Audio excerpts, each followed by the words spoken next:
अस्सलाम वालेकुम व्यूअर्स, उम्मीद करती हूँ आप सब खैरियत से होंगे। My name is Urwa Azeem. I am PPSC lecturer chemistry topper 2022। PPSC या एफपीएससी में लेक्चरर केमिस्ट्री के इंटरव्यू के जो क्वेश्चंस हैं उनकी सीरीज़ में ये वीडियो नंबर 2 है। वीडियो नंबर 1 में हमने फर्स्ट 20 क्वेश्चंस को डिस्कस किया था। जिन लोगों ने वो वाली वीडियो नहीं देखी वो पहले उस वीडियो को जाके देख सकते हैं। इस वीडियो में हम नेक्स्ट 20 क्वेश्चंस को आंसर्स के साथ डिस्कस करने वाले हैं। क्वेश्चन नंबर 21 है विच इज़ लाइटेस्ट गैस या लाइटेस्ट एलिमेंट। तो इसका आंसर जो है वो है हाइड्रोजन। हाइड्रोजन के बारे में मज़ीद इन्फॉर्मेशन देख लेते हैं। ये कलरलेस गैस है, अडरलेस है, नॉन मेटालिक है और टेस्टलेस होता है। इसके अलावा ये हाईली फ्लेमेबल गैस है। इसका एटॉमिक मास जो है 1.00794 AMU होता है और ये लाइटेस्ट एलिमेंट है पीरियोडिक टेबल में। हाइड्रोजन का जो नेम है वो लेवोइसर जो कि एक साइंटिस्ट था, इसने सजेस्ट किया था और हाइड्रोजन जो है मोस्ट अबंडेंट एलिमेंट भी है पीरियोडिक टेबल में। क्वेश्चन नंबर 22 आता है examples of adsorption from daily life. सबसे पहले हम एड्सॉर्प्शन देख लेते हैं कि ये क्या है। एड्सॉर्प्शन जो है ये एक ऐसा प्रोसेस है जिसमें गैसेस और सोल्यूट के जो पार्टिकल्स हैं वो सॉलिड या लिक्विड सरफेस के ऊपर अकमोलेट कर जाते हैं। इस प्रोसेस को एड्सॉर्प्शन कहते हैं। और एड्सॉर्प्शन चूँकि एक सरफेस फिनोमिना है और इसके लिए जो ड्राइविंग फोर्स है वो एड्सॉर्बेंट की रेजिडुअल सरफेस एनर्जी है जो कि अनबैलेंस्ड फोर्सेस की वजह से होती है। और जिस सब्सटेंस के ऊपर अकमुलेशन होनी होती है किसी भी सोल्यूट या गैस की, उसको एड्सॉर्बेंट कहते हैं। एग्जांपल्स की तरफ आते हैं। फर्स्ट नंबर पे बहुत कॉमन सी एग्जांपल है पोल्यूशन मास्क्स। अभी हर कोई इस चीज़ से फेमिलियर है और इसमें जो प्रोसेस यूज़ होता है वो एड्सॉर्प्शन का ही होता है। ये एक्चुअल में फ़िल्टर शीट्स होती हैं जिन्हें प्योरीफायर भी कह सकते हैं और ये अपने अंदर से डस्ट पार्टिकल्स या माइक्रो ऑर्गेनिजम्स वगैरह को गुजरने नहीं देती और उनको एड्सॉर्ब कर लेती हैं। सेकेंड नंबर पे हमारे पास एग्जांपल है प्योरीफिकेशन ऑफ वाटर की। वाटर को प्योरीफाई करने के लिए ट्रेडिशनल एक जो तरीका यूज़ होता है उसमें फिटकरी यूज़ की जाती है जिसको केमिस्ट्री की ज़ुबान में एलम कहते हैं। एलम जो है वो जब पानी में डिसॉल्व होती है तो कोलाइडल एलुमिनियम हाइड्रोक्साइड बनाती है और ये कोलाइडल एलुमिनियम हाइड्रोक्साइड वाटर में मौजूद जितनी भी इम्प्योरिटीज़ हैं उनको एड्सॉर्ब कर लेता है। देन हम इसको फ़िल्टर कर लेते हैं और पानी जो है वो प्योरीफाई हो जाता है। थर्ड नंबर पे हमारे पास इस एड्सॉर्प्शन का जो यूज़ है वो आता है वाटर की हार्डनेस को रिमूव करने के लिए यूज़ होता है। आयन एक्सचेंज मेथड में यही फिनोमिना इन्वॉल्व होता है। आयन एक्सचेंज मेथड में कोई भी जियोलाइट यूज़ किया जाता है, जैसे सोडियम जियोलाइट यूज़ किया जाता है तो सोडियम जियोलाइट में जो सोडियम है वो रिप्लेस हो जाता है कैल्शियम या मैग्नीशियम आयन से जो कि हार्डनेस कॉज करते हैं। इस तरह से इनको फिर रिमूव कर लिया जाता है इन मेटल्स को, जिसकी वजह से वाटर जो हार्ड वाटर होता है वो सॉफ्ट वाटर में कन्वर्ट हो जाता है। नेक्स्ट 4 नंबर पे ये भी बड़ा कॉमन एक यूज़ है जो कि हमारी डेली लाइफ में यूज़ होता है। जितनी भी पैकेज्ड आइटम्स होती हैं उनमें हमें एक पैकेज देखने को मिलता है जिसमें कि वाइट कलर के बॉल्स होते हैं छोटे छोटे। वो एक्चुअल में सिलिका जेल होती है और ये सिलिका जेल डिफरेंट चीज़ों के अंदर इसीलिए रखी जाती हैं ताकि ये मॉइस्चर को एब्जॉर्ब कर लें और मॉइस्चर की वजह से जो भी हमारी कोई पैकेज चीज़ है शूज़ वगैरह वो डैमेज ना हों। नंबर 5 पे हमारे पास एड्सॉर्प्शन की एग्जांपल आती है डिजीज़ को क्योर करने के लिए। डिफरेंट तरह के डिज़ीज़ कॉजिंग जर्म्स जो होते हैं वो ड्रग की सरफेस के ऊपर एड्सॉर्ब हो जाते हैं। वो ड्रग जो कि हम इंजेस्ट करते हैं, देन जो ड्रग्स होती हैं उनको नेचुरल प्रोसेस के थ्रू बॉडी से इजेक्ट कर दिया जाता है। इस तरह जो जर्म्स हैं उनको बॉडी से रिमूव किया जाता है। नेक्स्ट एग्जांपल है मिस्टी विंडोज़ इन विंटर। विंटर में जो विंडोज़ हैं जिनके ऊपर छोटे छोटे ड्रॉपलेट्स होते हैं, चूँकि एटमॉस्फेयर में मॉइस्चर होता है तो मॉइस्चर जो वाटर होता है वो ड्रॉपलेट्स की फॉर्म में एड्सॉर्ब हो जाता है विंडो ग्लास के ऊपर और ये भी एक एग्जांपल है। नेक्स्ट हमारे पास आता है डीकलराइजिंग ऑफ मैटर। जब हम क्रिस्टलाइजेशन के प्रोसेस में भी पढ़ते हैं, जब फाइनल क्रिस्टल्स बनती हैं तो उनमें अगर तो कोई कलर्ड मैटर होता है जो कि उसकी इम्प्योरिटी को शो कर रहा होता है, तो उसको भी हम चारकोल पाउडर के साथ बॉईल करते थे। और नेक्स्ट जो हमारे पास क्रिस्टल्स बन के आती हैं वो कलरलेस होती हैं, और ये जो चारकोल है ये एज ए एडजॉर्बेंट काम करता है और जो भी कलर्ड इम्प्योरिटी है उसको रिमूव कर देता है। नेक्स्ट एग्जांपल है to create high vacuum. High vacuum create करने के लिए भी हमारे पास जो है एड्जॉर्प्शन का प्रोसेस यूज़ होता है। इसमें भी एक्टिवेटेड चारकोल यूज़ होता है, ताकि जितना भी कोई भी अगर रेजिडुअल गैस रह भी गई है वैक्यूम जहाँ पे हम क्रिएट करना चाह रहे हैं, तो वो भी इसके ऊपर एड्जॉर्ब करा के गैस रिमूव कर दी जाए और हाई वैक्यूम हासिल हो जाए। नंबर 9 पे हमारे पास आता है noble gas separation. Noble gas separation जब की जाती है तो तब भी हम चारकोल यूज़ करते हैं और यहाँ पर भी एड्जॉर्प्शन का फिनोमेना इन्वॉल्व होता है। देन हमारे पास मोस्ट कॉमन एग्जांपल जो कि हमारी एनालिटिकल केमिस्ट्री में बहुत ज़्यादा यूज़ होती है, उसमें क्रोमेटोग्राफिक एनालिसिस आता है। क्रोमेटोग्राफिक एनालिसिस में जब हमारे पास स्टेशनरी फेज़ जो है वो सॉलिड होती है, तो वहाँ पर जो फिनोमेना जिसके थ्रू सेपरेशन होती है वो एड्जॉर्प्शन का फिनोमेना होता है। जो सोल्यूट्स जो हैं वो हमारे स्टेशनरी फेज़ के साथ एफिनिटी रखती हैं, वो इस सॉलिड स्टेशनरी फेज़ में एड्जॉर्ब हो जाती हैं, और जिसकी वजह से उनका जो है वो रिटेंशन टाइम ज़्यादा हो जाता है और एल्यूशन जो है उनकी एंड पे होती है। जिसकी स्टेशनरी फेज़ के साथ ज़्यादा एफिनिटी होगी उसकी एल्यूशन एंड पे होगी, और जिसकी मोबाइल फेज़ के साथ एफिनिटी ज़्यादा होगी और उसकी एल्यूशन जो है आई मीन कि वो जब कॉलम से निकलता है वो वाला कंपोनेंट, तो वो सबसे पहले निकलेगा। नेक्स्ट हमारे पास एक एग्जांपल आती है cleaning action of soaps and detergents. Soaps और डिटर्जेंट्स की अगर आपको केमिकल कंपोजिशन याद हो तो ये दो पार्ट्स पे मुश्तमिल होते हैं। एक इनका पोलर पार्ट होता है, एक नॉन पोलर पार्ट होता है। तो इनका जो पोलर पार्ट है वो वाटर में सोल्युबल होता है, और नॉन पोलर पार्ट जो है वो किसी भी चीज़ के ऊपर जो ग्रीस वगैरह होती है उसको रिमूव करने का काम करता है, जैसे क्लॉथ्स के ऊपर से या कोई भी यूटेंसिल वगैरह जिसको हम वॉश कर रहे हैं। तो इनका जो एक्शन है वो भी एड्जॉर्प्शन के प्रोसेस के थ्रू होता है। नेक्स्ट हम क्वेश्चन नंबर 23 में एब्जॉर्प्शन और एड्जॉर्प्शन का डिफरेंस देख लेते हैं। एब्जॉर्प्शन में सोल्यूट या गैस के पार्टिकल्स सबस्ट्रेट के अंदर तक पेनिट्रेट कर जाते हैं, जबकि एड्जॉर्प्शन में सरफेस के ऊपर डेपोजिशन होती है। एब्जॉर्प्शन इसीलिए एक बल्क फिनोमिना है, जबकि एड्जॉर्प्शन जो है ओनली सरफेस फिनोमिना है। एब्जॉर्प्शन का जो रेट है वो यूनिफॉर्म रहता है, जबकि एड्जॉर्प्शन का रेट पहले इंक्रीज़ होता है देन डिक्रीज़ होता है। एब्जॉर्प्शन जो है ये टेम्परेचर के से अनअफेक्टेड रहती है, मीन के टेम्परेचर इसके ऊपर अफेक्ट नहीं करता, जबकि एड्जॉर्प्शन जो है इसके ऊपर टेम्परेचर का अफेक्ट होता है। एब्जॉर्प्शन जो है एंडोथर्मिक प्रोसेस है, मीन कि इसमें हीट जो है वो रिक्वायर होती है, जबकि एड्जॉर्प्शन जो है ये एक्सोथर्मिक प्रोसेस है जिसमें कि हीट इवोल्व होती है। एब्जॉर्प्शन जो है मटेरियल में हर जगह इसका जो कंसंट्रेशन है वो सेम ही होती है, जबकि एड्जॉर्प्शन जो है इसमें कंसंट्रेशन गैस या सोल्यूट के पार्टिकल्स की सरफेस के ऊपर ज़्यादा होती है। एब्जॉर्प्शन की एग्जांपल में water soaked in the paper towel. कोई भी टॉवल है उसके अंदर जब वाटर सोक हुआ हुआ है इसका मतलब वो उसके अंदर एब्जॉर्ब हुआ हुआ है। एब्जॉर्प्शन की हमने बहुत सारी एग्जांपल्स पहले भी पढ़ी हैं, उन्हीं में से एक एग्जांपल है सिलिका जेल जो कि मॉइस्चर को एब्जॉर्ब करती है।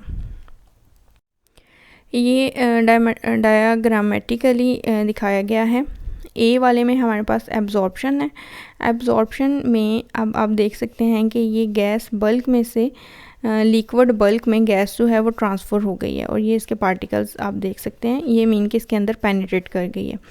जबकि एड्जॉर्प्शन के प्रोसेस में क्या हुआ कि जो गैस के पार्टिकल्स थे वो हमारे सॉलिड बल्क की सरफेस के ऊपर आके अलाइन अप हो गए हैं, अकोमोलेट हो गए हैं, उसके अंदर पेनिट्रेट नहीं किए। इसका मतलब ये एक सरफेस फिनोमेना है। नेक्स्ट हमारे पास क्वेश्चन नंबर 24 आता है, जिसमें अब हम एब्जॉर्प्शन की डेफिनेशन और उसकी डेली लाइफ से एग्जांपल्स को स्टडी कर लेते हैं। एब्जॉर्प्शन हमारे पास चूँकि एक केमिकल या फिज़िकल फिनोमेना है जिसमें के जो पार्टिकल्स हैं जिनमें मॉलिक्यूल भी हो सकते हैं, एटम्स या आयंस हो सकते हैं किसी भी सब्सटेंस के, वो एब्जॉर्ब हो जाते हैं, मीन के वो एंटर हो जाते हैं, पेनिट्रेट कर जाते हैं into the bulk phase. Bulk phase में हमारे पास कोई गैस भी हो सकती है, लिक्विड भी हो सकता है और सॉलिड भी। तो इनके अंदर जो है पेनिट्रेशन हो जाती है किसी भी सोल्यूट या गैस पार्टिकल की।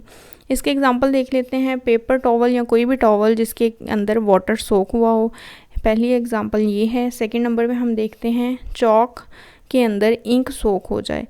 जब हम इंक के अंदर चॉक को डिप करके रखते हैं तो थोड़ी देर के बाद चॉक को अगर हम स्प्लिट करें, सेंटर से तोड़ें, तो हमें अंदर तक इंक नज़र आती है। इसका मतलब इंक जो है अंदर तक पेनिट्रेट कर गई, अंदर तक एब्जॉर्ब हो गई। इसके अलावा वाटर में चूँकि प्लांट्स और डिफरेंट तरह के एनिमल्स और एक्वेटिक स्पीशीज़ जो होती हैं वो ज़िंदा रहती हैं, तो वो उनको चूँकि ऑक्सीजन भी चाहिए होती है, कार्बन डाइऑक्साइड भी, तो वाटर के अंदर इसलिए ये गैसेस एब्जॉर्ब होती हैं, और ये भी एक एग्जांपल है एब्जॉर्प्शन की। देन हमारे पास साउंड वेव्स जब हिट करती हैं थिक कर्टन को तो वहाँ पर एब्जॉर्ब हो जाती हैं, और इसीलिए जो बड़े बड़े जहाँ पे कि इको होती है, इको प्रोड्यूस होती है साउंड वेव्स की, तो वहाँ पे डिफरेंट तरह के कलीन्स, कारपेट्स वगैरह यूज़ किए जाते हैं, और मोटे मोटे कर्टन्स यूज़ किए जाते हैं ताकि साउंड वेव्स एब्जॉर्ब हो जाए और इको जो है वो ख़त्म हो जाए। नेक्स्ट हमारे पास एग्जांपल आती है कि वाटर जब स्पॉन्जी के अंदर एब्जॉर्ब हो जाता है, ये भी एक एग्जांपल है। नेक्स्ट एग्जांपल है हाइड्रोजन सल्फाइड को रिमूव करना बायोगैस में से, तो इसके लिए भी हम वाटर के अंदर इसकी एब्जॉर्प्शन करवाते हैं और देन इसका रिएक्शन करवाते हैं आयरन ऑक्साइड के साथ, और इसको रिमूव किया जाता है बायोगैस में से।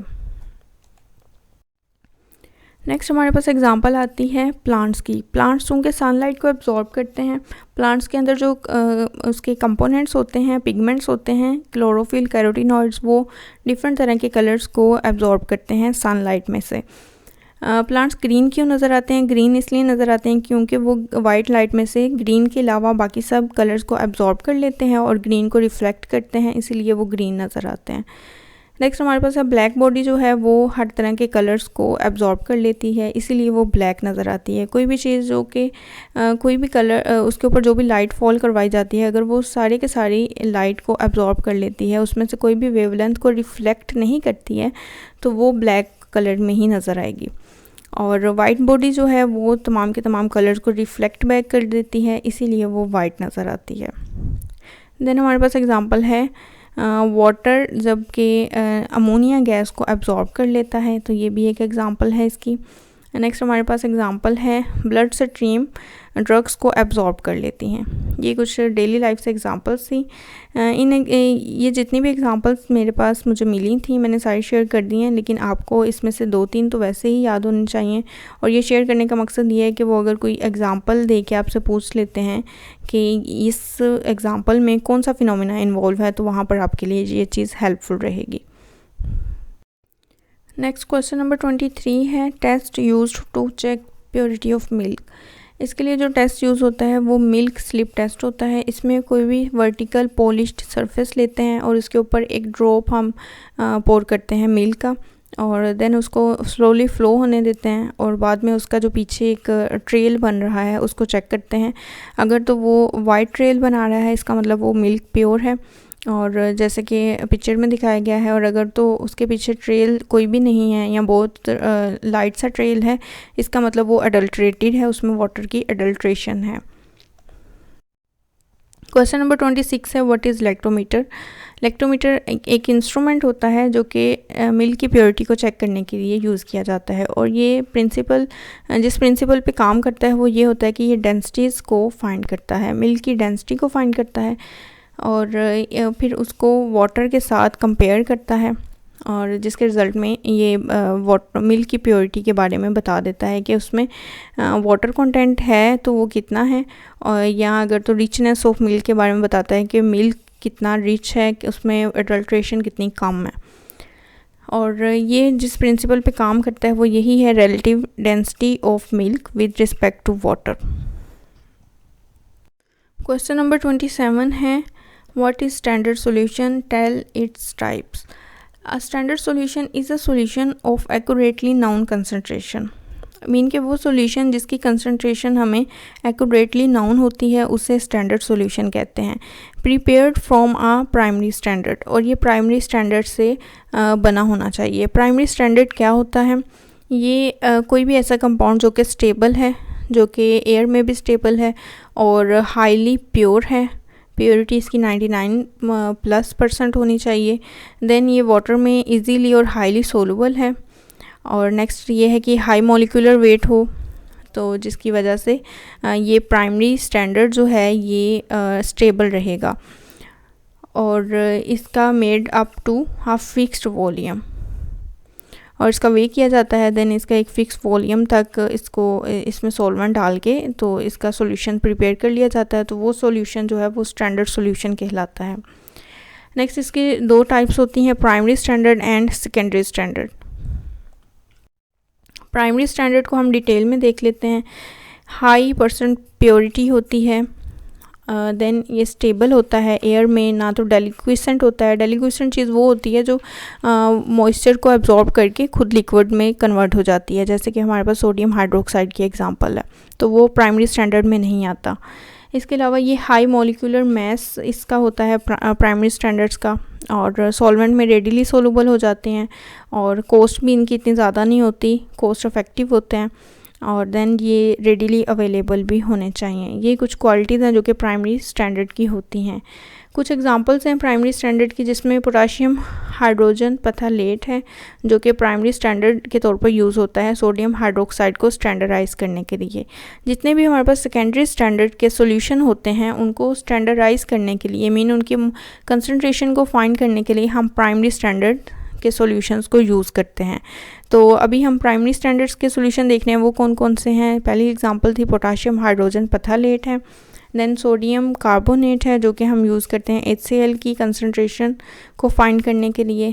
देन हमारे पास सोडियम ऑक्सालेट आ जाता है, ये भी एक प्राइमरी स्टैंडर्ड है जो कि KMnO4 के स्टैंडर्डाइज करने के लिए यूज़ होता है। नेक्स्ट हमारे पास एग्जांपल आती है जिंक पैलेट या मैग्नीशियम रिबन की, जो कि EDTA को स्टैंडर्डाइज करने के लिए यूज़ होता है। नेक्स्ट हम सेकेंडरी स्टैंडर्ड को देख लेते हैं। सेकेंडरी स्टैंडर्ड एक ऐसा स्टैंडर्ड है जो कि हम जब इसको लेबॉर्ट्री में प्रिपेयर करते हैं और जिस भी कंसंट्रेशन में हम प्रिपेयर करते हैं तो उसकी कंसंट्रेशन कांस्टेंट नहीं रहती, टाइम के साथ वो वेरी कर जाती है। चूँकि ये स्टेबल नहीं होते ये कंपाउंड्स, तो ये डिकम्पोज भी हो सकते हैं। इसके अलावा ये मॉइस्चर वगैरह को भी अब्जॉर्ब कर सकते हैं, जिसकी वजह से इनकी जो प्रॉपर्टीज़ हैं, इनकी जो कंसंट्रेशन है वो चेंज हो जाती है। और इसीलिए जब भी सेकेंडरी स्टैंडर्ड्स को यूज़ करना होता है तो उनको पहले प्राइमरी स्टैंडर्ड्स को यूज़ करते हुए इनकी कंसंट्रेशन फाइंड की जाती है, तो देन इनको यूज़ किया जाता है। तो इनके एग्जांपल में सोडियम हाइड्रोक्साइड आता है, पोटाशियम हाइड्रोक्साइड है, हाइड्रोक्लोरिक एसिड है। ये सारे जो हैं ये स्टेबल कंपाउंड्स नहीं हैं।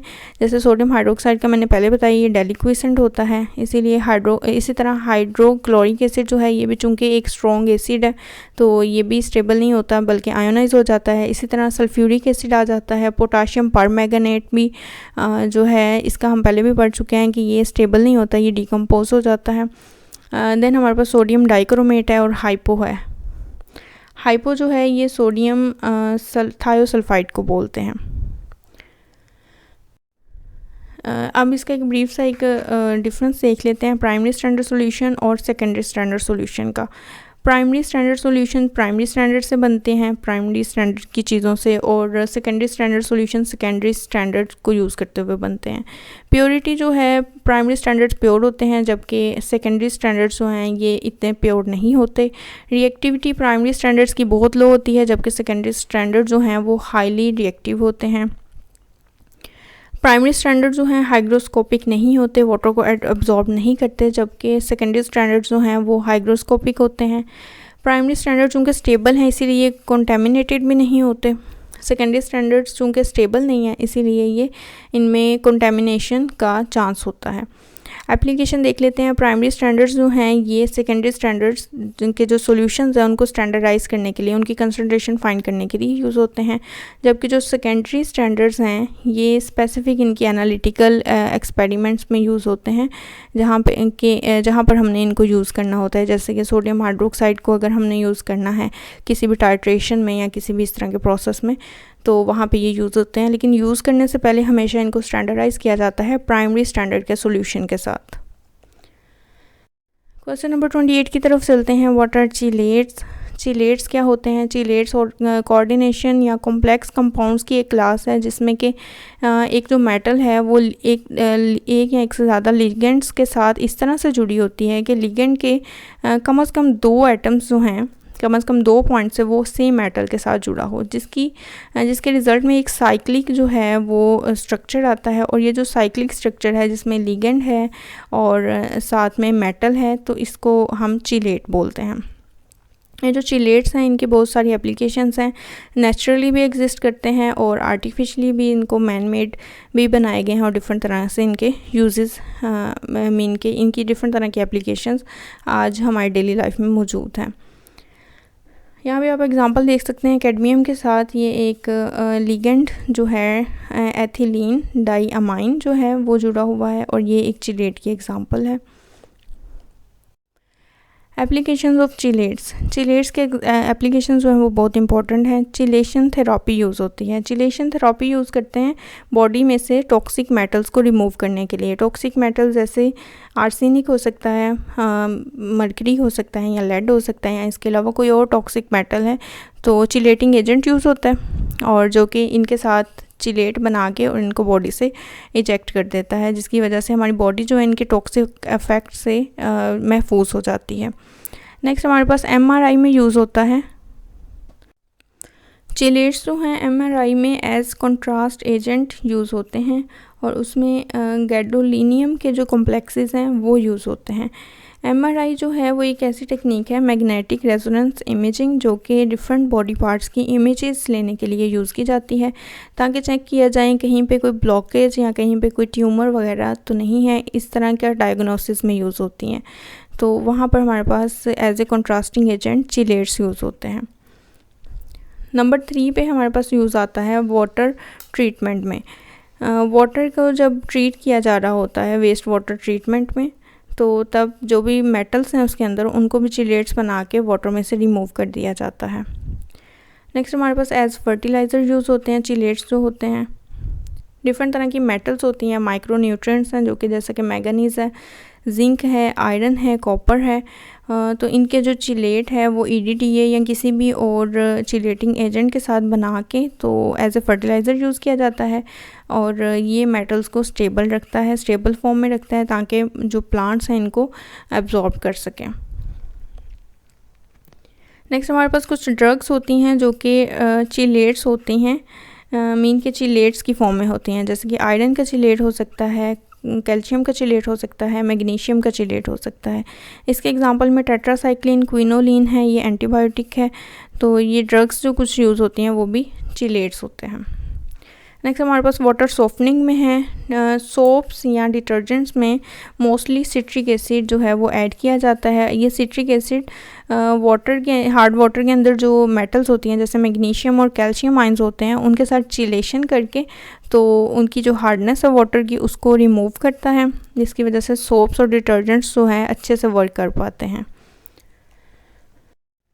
चिलेट्स की एप्लीकेशन में नेक्स्ट आती है हमारे पास डिफरेंट तरह के लेबॉर्ट्रीज़ में हम क्वांटिटेटिव एस्टिमेशन के लिए यूज़ करते हैं। जैसे कि एक एग्जांपल है जिसमें हम निकल की क्वांटिटेटिव एस्टिमेशन के लिए डाईमिथाइल ग्लाइओक्साइम सॉल्यूशन को यूज़ करते हैं और इसके रिज़ल्ट में जो हमारे पास कॉम्प्लेक्स बन के आता है वो रेड कलर का प्रेसिपिटेट होता है और इसके लिए हम अमोनिकल मीडियम यूज़ करते हैं, मीन के अल्कलाइन मीडियम जो है उसमें ये रिएक्शन होता है। उसके अलावा हमारे पास कुछ नेचुरल जो हैं वो एग्जांपल्स हैं। हीमोग्लोबिन है, हीमोग्लोबिन आयरन जो मेटल होती है उसका चिलेट होता है, जिसमें कि पोरफाइरिन जो रिंग होता है उसके 4 नाइट्रोजन ने आयरन के साथ चिलेशन की होती है। इसके अलावा क्लोरोफिल है, क्लोरोफिल में भी इसी तरह मैग्नीशियम आयंस जो होते हैं उनकी पोरफाइरिन रिंग के साथ जो है वो चिलेशन हुई होती है और ये इसका जो स्ट्रक्चर है यहाँ पे दिखाया गया है। लास्ट हमारे पास एप्लीकेशन आती है चिलेशन की, चिलेट्स की कॉस्मेटिक इंडस्ट्री में। कॉस्मेटिक इंडस्ट्रीज़ में भी जो हैवी मेटल्स होती हैं जो कि टॉक्सिक होती हैं उनकी चिलेशन करके उनकी हार्मफुल इफ़ेक्ट से कॉस्मेटिक प्रोडक्ट्स को बचाया जाता है, जिससे उनकी स्टोरेज लाइफ भी ज़्यादा हो जाती है और उनकी एक्टिविटी भी इम्प्रूव होती है। नेक्स्ट हमारे पास क्वेश्चन नंबर 30 आता है कि सिस और ट्रांस आइसोमर को सेपरेट कैसे किया जा सकता है। सिस और ट्रांस आइसोमर में कुछ फिज़िकल प्रॉपर्टीज़ का भी डिफरेंस होता है जो हम नेक्स्ट स्लाइड में पढ़ लेते हैं। तो उस बेस पे हम इनको फ्रैक्शनल डिस्टिलेशन के थ्रू भी सेपरेट कर सकते हैं, फ्रैक्शनल क्रिस्टलाइजेशन के थ्रू भी सेपरेट कर सकते हैं और सिलेक्टिव प्रेसिपिटेशन भी करवा सकते हैं। डिस्टिलेशन इसलिए यूज़ होता है क्योंकि इनका जो बॉइलिंग पॉइंट डिफरेंस है वो डिफरेंट होता है, बॉइलिंग पॉइंट्स डिफरेंट होते हैं, जिसकी वजह से हम डिस्टिलेशन का प्रोसेस यूज़ कर लेते हैं। इनके मेल्टिंग पॉइंट्स भी डिफरेंट होते हैं, जिसकी वजह से हम फ्रैक्शनल क्रिस्टलाइजेशन का प्रोसेस भी यूज़ कर सकते हैं और सिलेक्टिवली हम किसी एक सिस या ट्रांस को प्रेसिपिटेट भी करवा सकते हैं। नेक्स्ट हम सिस और ट्रांस आइसोमर्स का जो डिफरेंस है वो देख लेते हैं कि इनमें प्रॉपर्टीज़ के क्या क्या डिफरेंसेस होते हैं। सिस आइसोमर वो आइसोमर होता है जिसमें कि जो दो सेम ग्रुप्स हैं वो सेम साइड पे होते हैं, जबकि ट्रांस में सिमिलर ग्रुप्स जो हैं वो अपोजिट साइड पे होते हैं। तो उसकी वजह से इनकी जो प्रॉपर्टीज़ हैं उनमें काफ़ी डिफरेंस आ जाता है। सिस आइसोमर्स जो हैं ये पोलर होते हैं, इनका डाइपोल मोमेंट हाई होता है, और ट्रांस आइसोमर्स जो हैं ये यूजुअली नॉन पोलर होते हैं, इनका डाइपोल मोमेंट ज़ीरो होता है, क्योंकि जो अपोजिट साइड्स होती हैं वो अपोजिट जो इनके वेक्टर्स होते हैं जो कि जिन्होंने डाइपोल प्रोड्यूस करना होता है तो वो कैंसिल आउट हो जाते हैं, जिसकी वजह से इनका डाइपोल मोमेंट ज़ीरो आता है। सिस आइसोमर्स का मेल्टिंग पॉइंट लो होता है और उसकी वजह यही है कि इनमें पैकिंग जो है वो इतनी स्ट्रॉन्ग नहीं होती, लो होती है, तो जिसकी वजह से इनका मेल्टिंग पॉइंट लो होता है। जबकि ट्रांस में जो है टाइटली पैक्ड होता है सॉलिड और उसका जो मेल्टिंग पॉइंट है वो हाई होता है। सिस आइसोमर्स जो है इनका बॉइलिंग पॉइंट हाई होता है और उसकी वजह यही है कि इनके अंदर स्ट्रॉन्ग अट्रैक्टिव फोर्सेस होती हैं, जबकि जो ट्रांस हैं इनका सिस के मुकाबले में बॉइलिंग पॉइंट लो होता है, क्योंकि इनके अंदर जो अट्रैक्टिव फोर्सेस होती हैं वो नेग्लिजिबल होती हैं। सिस आइसोमर में की जो सोलबिलिटी है इनर सॉल्वेंट में वो हाई होती है, जबकि ट्रांस की जो सोलबिलिटी है वो लो होती है। सिस आइसोमर्स जो हैं इनमें हाई एसिडिक पावर होती है, जबकि जो ट्रांस होते हैं उनकी एसिडिक पावर लो होती है। यहाँ पर हमारे पास एक एग्जांपल है सिस और ट्रांस आइसोमर की, ये फ्यूमेरिक एसिड है। मोस्टली इनके फार्मूलाज भी इंटरव्यू में लिखवा लिए जाते हैं कि इन दोनों के फार्मूलाज लिखने हैं, इनके बारे में मज़ीद भी पूछ लिया जाता है। फ्यूमेरिक एसिड जो है एक ट्रांस आइसोमर है, जबकि मैलिक एसिड एक सिस आइसोमर है। मैलिक एसिड का जो है डाइपोल मोमेंट हाई होगा और इसका बॉइलिंग पॉइंट भी हाई होगा और इसकी एसिडिक पावर भी हाई होगी, जबकि फ्यूमेरिक एसिड की केस में इसका डाइपोल मोमेंट ज़ीरो होगा और इसका जो मेल्टिंग पॉइंट है वो हाई होगा।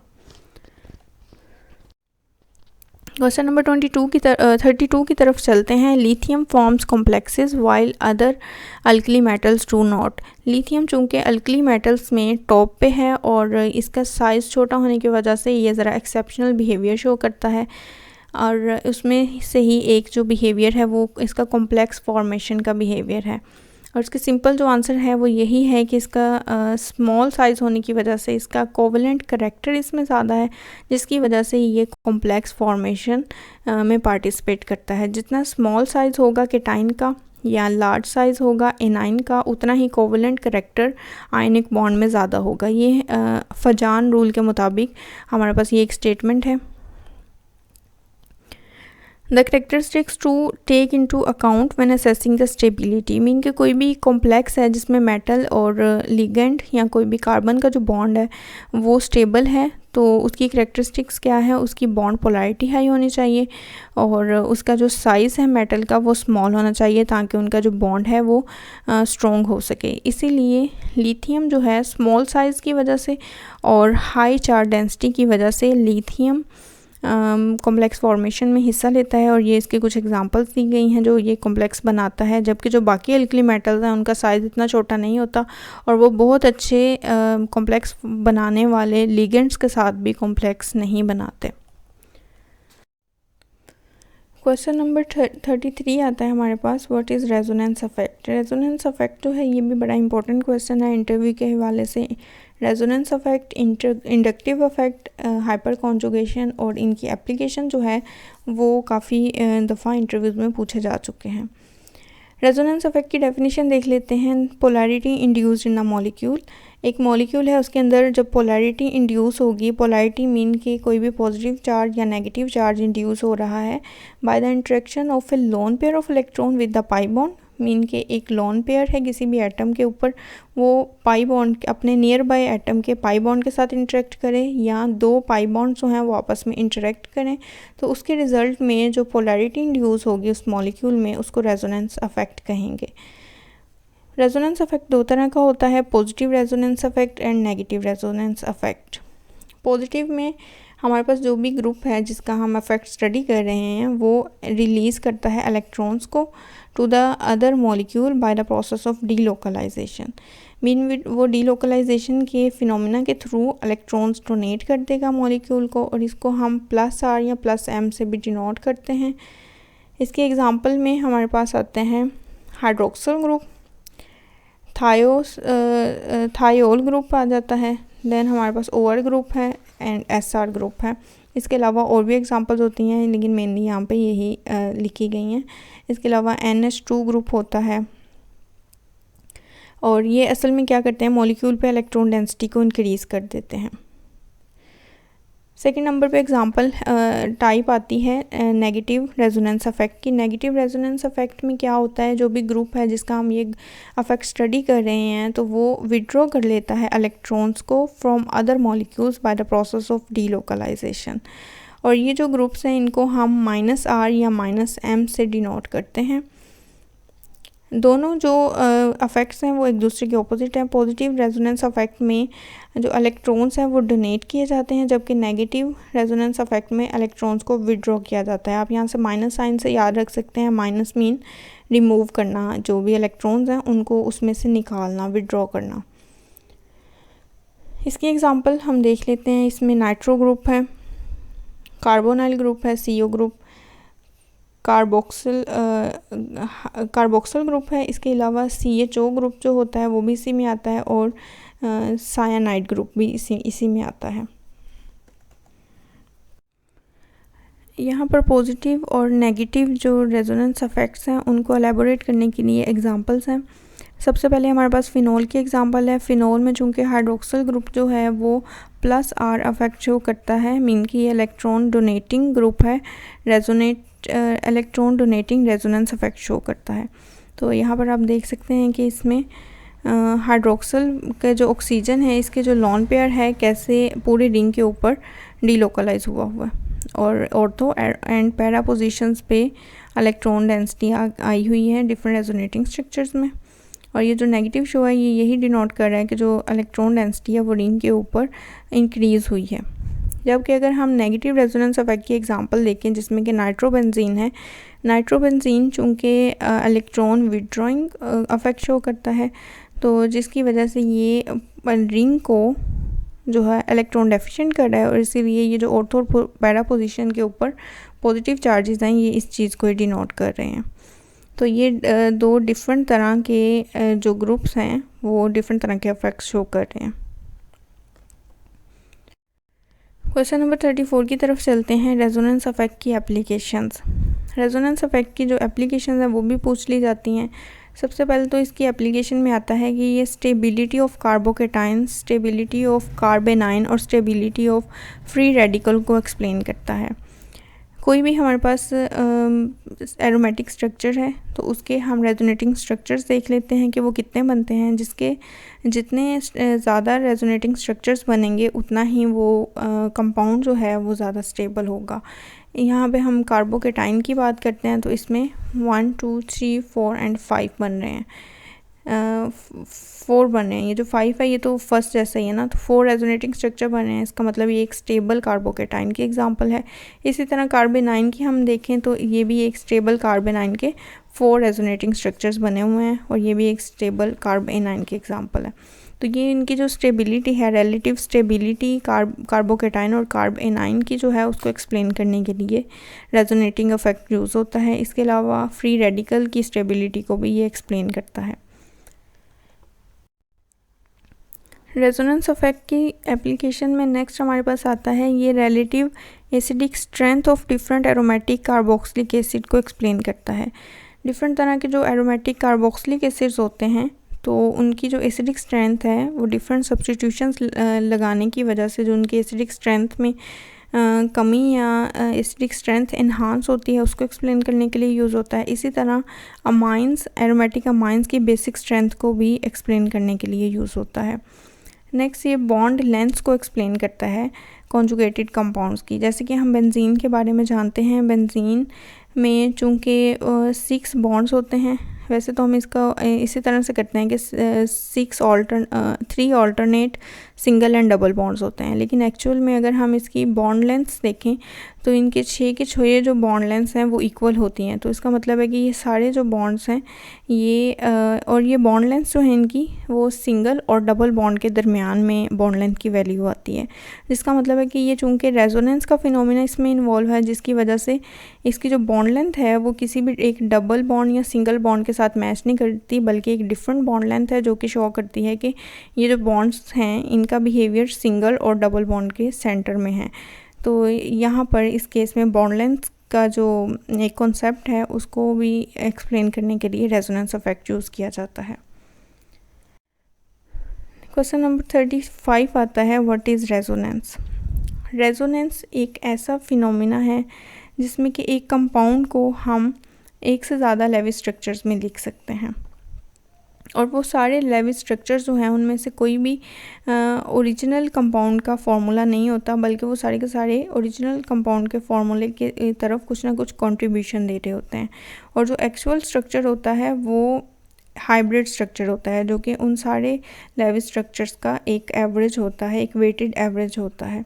इसी तरह हम इसको इस तरह भी डिफाइन कर सकते हैं, the representation of structure of a molecule as a weighted average of 2 और more hypothetical structures which only differ by the arrangement of electrons but with the same position for atoms. Mean के जो atoms की position होगी different resonating structures में वो same होगी, सिर्फ उनमें जो इलेक्ट्रॉन्स की अरेंजमेंट है वो डिफरेंट होने की वजह से वो डिफरेंट तरह के हाइपोथेटिकल स्ट्रक्चर्स बनते हैं, और उनका जो वेटेड एवरेज है वो हमारे पास एक्चुअल स्ट्रक्चर होता है, और इस फिनोमिना को रेजोनेंस कहा जाता है।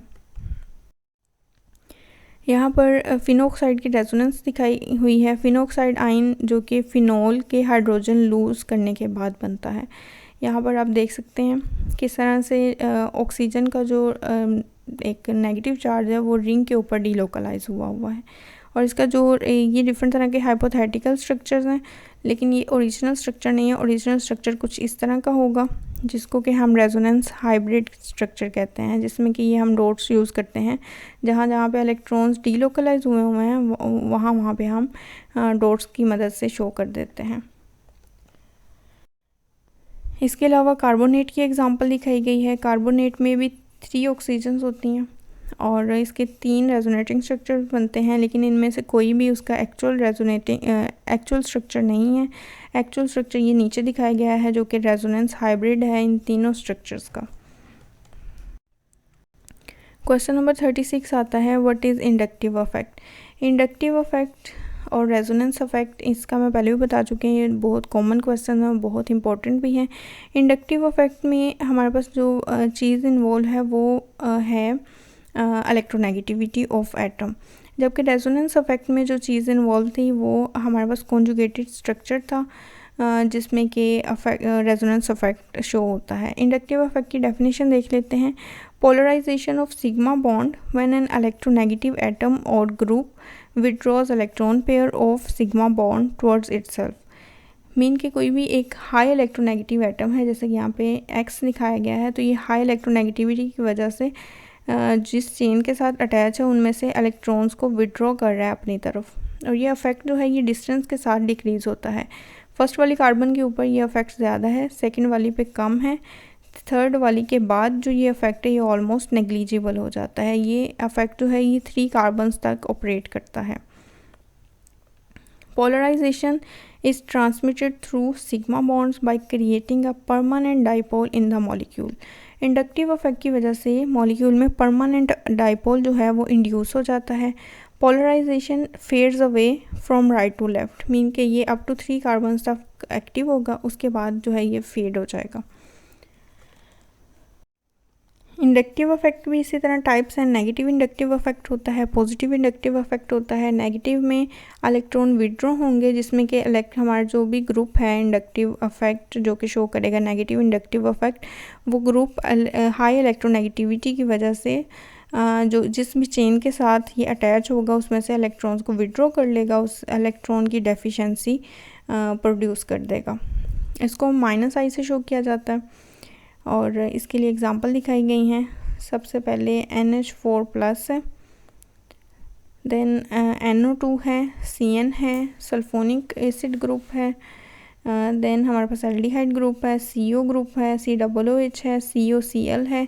इनमें से सारी याद करने की ज़रूरत नहीं है, लेकिन ये पता होना चाहिए कि NO2 जो है इसका सबसे ज़्यादा हाई इंडक्टिव इफेक्ट है, देन CN का है, देन आपको पता होना चाहिए CHO का है, देन COOH का है, देन ये हैलोजन्स आ जाती हैं। हैलोजन्स के बाद फिर ये जो OH है, OR है और NH2 है। तो ये सिर्फ जो 6-7 ग्रुप्स हैं इनका आपको पता होना चाहिए, यही ज़्यादा इम्पोर्टेंट है।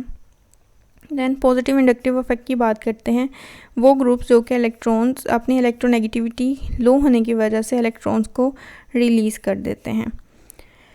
इनको +I से हम डिनोट करते हैं और ये किसी भी चेन में जो इलेक्ट्रॉन्स हैं उनकी डेंसिटी को इंक्रीज़ करते हैं।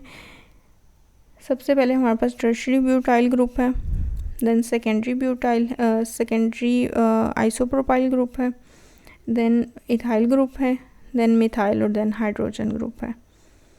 तो ये इनका ऑर्डर दिखाया गया है, पॉजिटिव इंडक्टिव इफेक्ट और negative inductive effect. Inductive effect की एप्लीकेशंस की तरफ आते हैं। ये भी कार्बोकैटाइंस की स्टेबिलिटी को एक्सप्लेन करते हैं।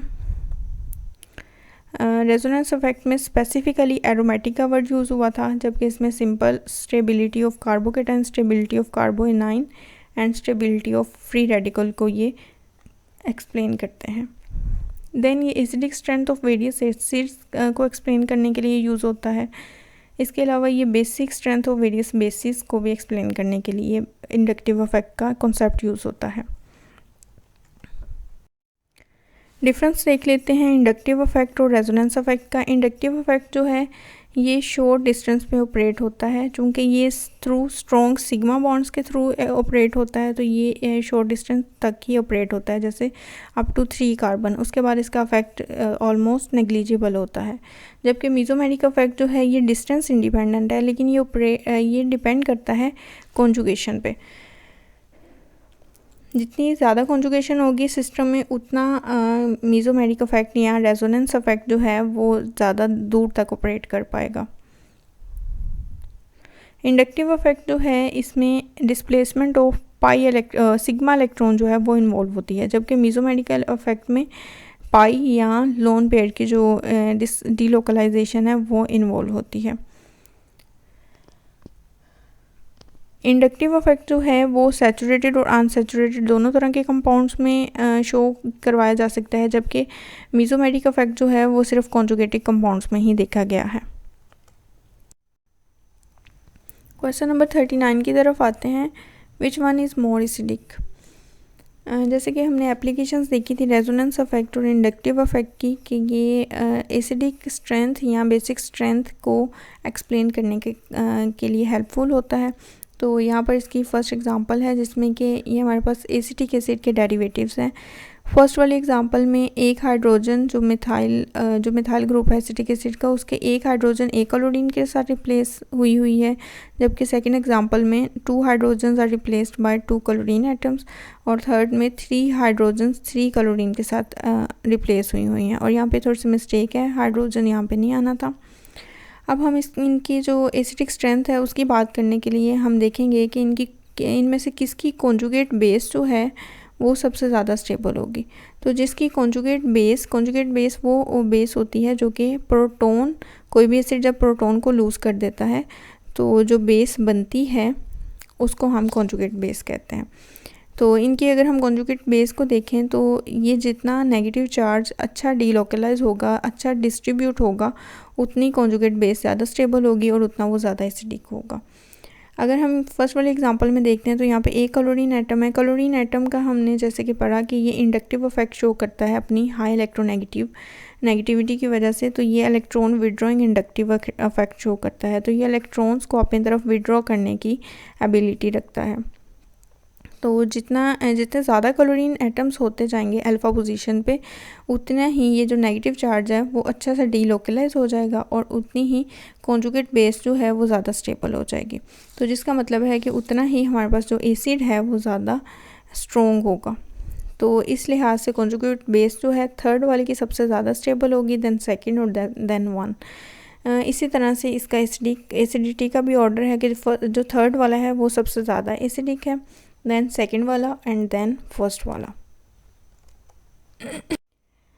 क्वेश्चन नंबर 40 है, उसमें भी हमने एसिडिटी का ही कंपैरिजन करना है, एसिडिक स्ट्रेंथ के बारे में ही बताना है। Which is more acidic, formic acid और एसिटिक एसिड। अगर हम फॉर्मिक एसिड और एसिटिक एसिड के स्ट्रक्चर का कंपैरिजन करें तो इसमें सिर्फ पॉइंट ऑफ डिफरेंस यहाँ पर आता है कि जो एसिटिक एसिड है उसमें एक मिथाइल ग्रुप है, जबकि फॉर्मिक एसिड में हाइड्रोजन ग्रुप है। और methyl group inductively donating effect show करता है, जबकि हाइड्रोजन का कोई भी इफेक्ट नहीं होता। तो इनके भी कॉन्जुगेट बेस की बात करते हैं कि जितनी कॉन्जुगेट बेस जिसकी ज़्यादा स्टेबल होगी उतना ही वो ज़्यादा एसिडिक होगा।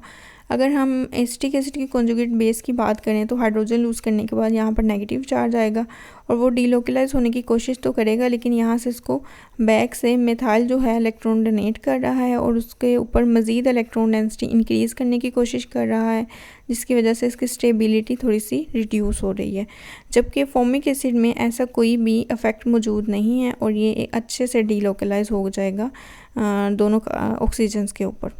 तो कॉन्जुगेट बेस जो है वो फॉर्मिक एसिड की ज़्यादा स्टेबल है, जिसकी वजह से फॉर्मिक एसिड जो है वो ज़्यादा एसिडिक है एसिडिक एसिड की निस्बत। आज की वीडियो का यहाँ पे इख्तिताम होता है। उम्मीद है आपको ये इस सीरीज़ से फ़ायदा हासिल हो रहा होगा। अपने फ़ीडबैक से कमेंट सेक्शन में ज़रूर मुझे आगाह कीजिएगा और ऐसी और मज़ीद वीडियोस के लिए आप चैनल को सब्सक्राइब कर सकते हैं। वीडियो को लाइक कीजिएगा और कमेंट सेक्शन में अपना फ़ीडबैक देना ना भूलिएगा। Best of luck. अल्लाह हाफिज़।